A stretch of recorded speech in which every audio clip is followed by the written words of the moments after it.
Magandang araw po, Mamilin, at sa lahat ng inyong mga tagapakinig. Ako nga po pala si Magno. Ang kwento kong ibabahagi sa inyo ay tunay kong karanasan noong ako ay umuwi sa lugar ng Maribulo, isang maliit na bayan sa probinsya. Dahil sa pagkamatay ng aking tiyuhin, nais kong tuklasin ang naging sanhi ng mahiwaga niyang kamatayan. Ang pupuntahan ko ay lugar ng mga aswang. Hindi naman ako natatakot dahil bihasa naman ako sa pakikipaglaban. Isa akong sundalo na kumuha ng bakasyon dahil sa gagawin kong misyon. Gabi na nang ako ay dumating doon. Inaasahan kong daratnan ko pa ang burol ng aking tiyuhin. Ngunit sabi ni Tia Isabel ay nailibing na daw. Ang alam ko ay kahapon lamang namatay si Tio Tebang, pero bakit inilibing agad? Nagtataka man ay hindi ko na lamang pinansin. Inasikaso naman ako ni Tia Isabel at ng anak niyang si Bokyo. Masaya pa nga sila at hindi makikitang nagdadalamhati man lang. Pinakain pa nila ako ng masasarap na hapunan, 3 putahing puro karne at pawang masasarap. Tuwang-tuwa pa ang mag-ina at pinapanood ako habang kumakain. Nang matapos akong kumain ay dinala na nila ako sa silid at doon daw ako matutulog habang ako ay naroroon. At dahil pagod nga ako sa biyahe ay agad akong nakatulog. Pero bandang hating gabi ay nagising ako dahil sa kaluskos na aking narinig sa bintana at may narinig pa akong nagtatawanan kaya sumilip ako.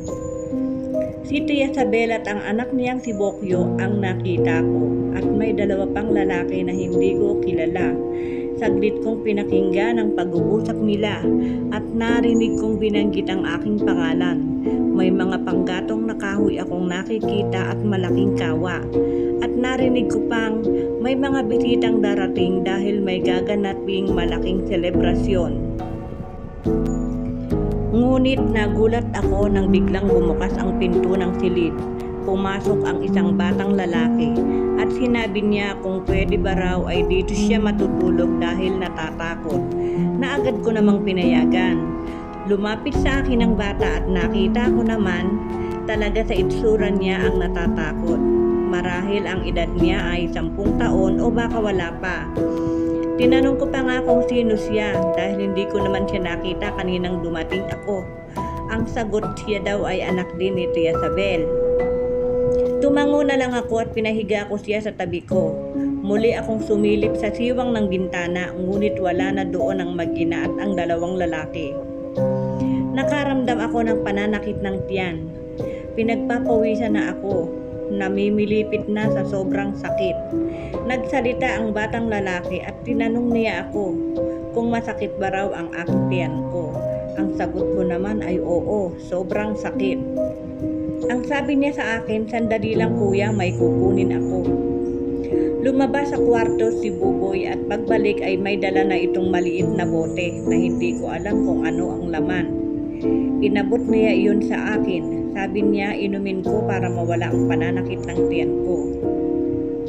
Hindi ko na tinanong kung ano ang laman ng bote. Kinuha ko at binuksan. Sobrang sangsang ng amoy. Pero dahil sa sobrang sakit din ng tiyan ko ay ininom ko na lang agad. Halos mapugto ang hininga ko matapos kong inumin ang laman ng bote. Sobrang langsa. Maya-maya ay nasuka ako. Marami akong isinuka. Lahat ng kinain ko ay isinuka ko. Nagtataka ako dahil kulay itim ang lahat ng lumabas sa bibig ko at mabaho. Amoy ng nabubulok na karne. Tinanong ko si Buboy kung bakit ganito ang isinuka ko. Bakit kulay itim at napakabaho? Sagot naman niya, mabuti na lang daw at inilabas kong lahat dahil kung hindi daw ay mapapahamak ako. Sabi pa niya ay linisin namin agad bago pa nila ito makita. Magkatulong naming nilinis ang sahig at madali rin namang natapos. Tinanong ko siya kung ano ang ibig niyang sabihin dahil naguguluhan ako. Sasagot sana ang bata ngunit biglang bumukas ang pinto. Bumungad doon si Tia Isabel na galit at seryoso ang mukha. sigaw niyang sinabi sa akin na bakit daw hindi pa ako natutulog. Nabigla din ako nang walang sabi-sabing hinaltak si Buboy at halos matumba ang bata. Pinaalis niya doon at patulak pang ipinapasok sa silid nito at pinagbawalan pang lumapit sa akin. At muling tumingin sa akin si Tia Isabel at sinabing matulog na din ako at huwag pansinin ang bata. Kinaumagahan, hindi ko nakita si Tia Isabel at ang anak nitong si Bokyo.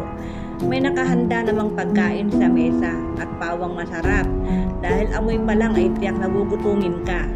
Naisip kong baka nasa bukid lang sila at pinaghahandaan na lang nila ako ng pagkain.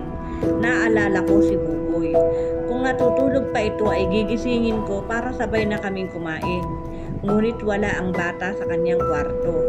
Naisip ko na lang na baka isinama ni Tia Isabel. Kumuha na ako ng pinggan at magsisimula na sanang kumain nang magsalita si Buboy.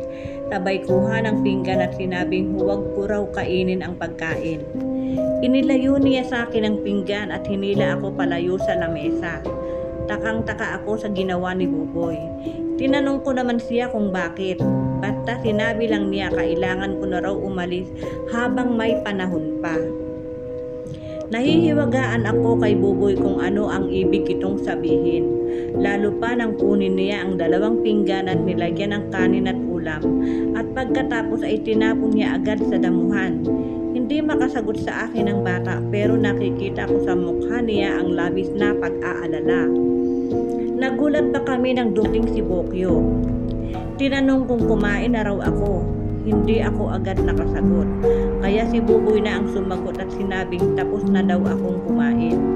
Nakita ko ang makahulugang tawa ng pinsan kong si Buknoy.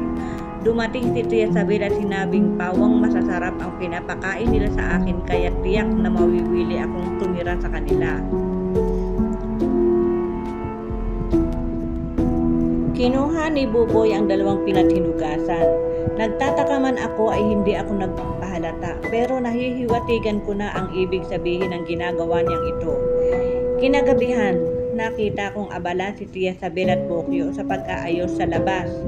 May 2 lalaki at 2 babae din ang dumating.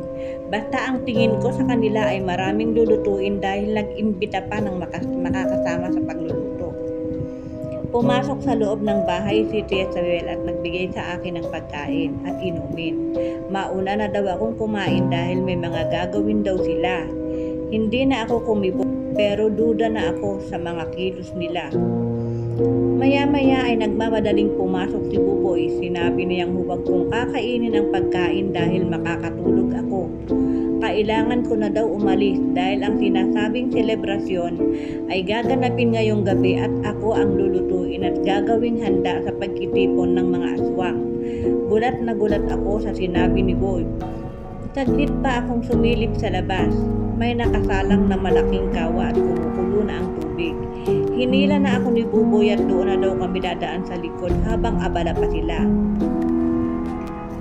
Ngunit paglabas namin sa likod ay naroon si Bokyo, kaya takot na napayakap sa akin ang bata.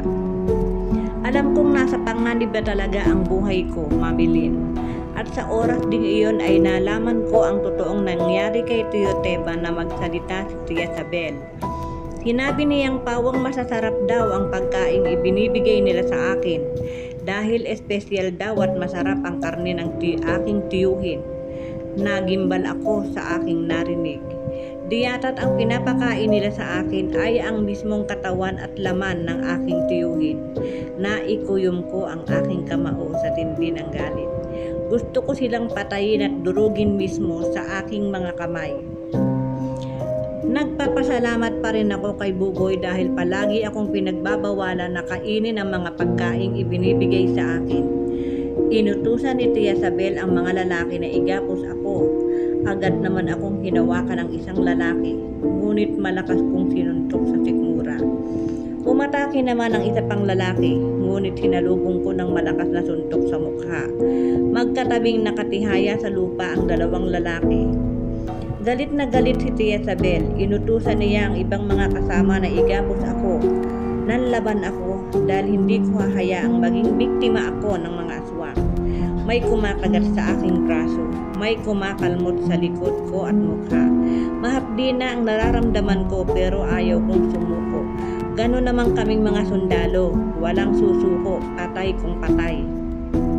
May mga sugat na ako sa walang humpay na kagat at kalmot, ngunit manhid na ang katawan ko. Nakuha ko ang punyal sa tagiliran ko at pinagsasaksak ko ang bawat lumapit sa akin, hanggang sa magapi ko ang mga aswang na kasama ni Tia Isabel. Sumisingasing sa galit si Bokyo. Nagpalit ito ng anyo at naging isang malaking asong lobo. Agad niya akong dinamba at nakagat ako sa balikat. Napakalakas ni Bokyo. Pero kahit duguan na ako ay hindi pa rin ako sumusuko. Sa pagsugod uli niya sa akin ay natumba ako. Hinawakan ko ng mahigpit ang aking punyan. Nang muli siyang sumugod sa akin ay umilag ako. Pagkakataon ko na yon dahil pagbalikwas ko ay agad ko siyang sinaksak sa liig. Paulit-ulit kong sinaksak hanggang sa mamatay. Malakas na sumigaw si Tia Isabel nang makitang wala ng buhay ang kanyang anak. Agad itong nagpalit ng anyo. Humaba ang buhok at tila may isip na kusang naggagalawan. Pinuluputan ako ng mahaba niyang buhok at saka inihagi sa malayo. At muntik pa akong masyot sa kawang may kumukulong tubig. Muli akong dinaluhong ng buhok. Tumusok ito sa braso ko. Gayon din ang ibang buhok, pinagtutusok ang katawan ko. Ramdam ko ang pagsipsip ng buhok sa dugo ko. Nabitiwan ko ang punyal. Kaya wala akong maipanlaban. Sinasakop na ng mahabang buhok ang buo kong katawan. Ramdam ko na ang panghihina. Nabuhayan ako ng loob nang marinig ko si Buboy at nakita kong hawak niya ang punyal. Inihagis niya sa akin. At nang masalo ko naman agad, ay pinagputol-putol ko ang mga buhok na nakapulupot sa aking katawan hanggang sa makawala ako.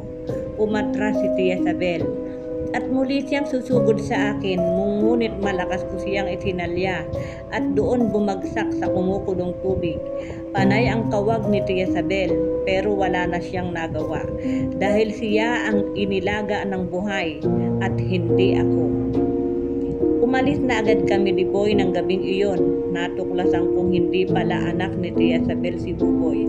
Anak pala ito nung babaeng pinatay ng mga aswang. Inampun lang ni Tia Isabel. Kaya isinama ko na si Buboy sa aking pag-uwi. Hanggang dito na lamang po at maraming salamat sa inyong pakikinig.